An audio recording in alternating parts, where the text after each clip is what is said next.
Semangat anak-anak untuk belajar tak surut meski harus mengungsi. Mereka belajar di dekat tempat pengungsian dan mendapat pengawasan kesehatan. Perlengkapan sekolah juga disediakan agar anak-anak tetap semangat untuk belajar.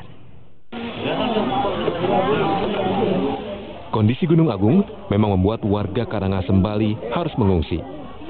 Pengawasan terhadap mereka pun dilakukan otoritas tempat, diantaranya terkait kesehatan dan pendidikan anak-anak. Di lokasi pengungsian yang berada di Gianyar, anak-anak yang mengungsi dari wilayah Karangasem tetap bisa belajar. Mereka menimba ilmu di sekolah-sekolah terdekat dari lokasi pengungsian. Perlengkapan untuk belajar juga tersedia di tempat pengungsian. Salah satu yang ikut belajar adalah siswa sekolah dasar Inengah Murta. Sedih ya? Ya. Kenapa? Karena Inyok main bola kan? cuma masa dulu saya beli.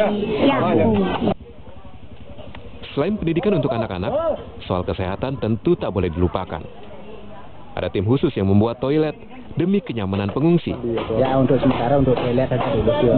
Ini memang bisa menampung dulu. Ini berapa los dibikin, Mbak? Ya 3 los nih. 3 los. Untuk berapa orang, Mbak? Ya kapasitas ya 75. 75. Sesuai dengan jumlah pengungsi Ya, yang ada di sini, Mbak. Belum diketahui hingga kapan warga akan berada di lokasi pengungsian.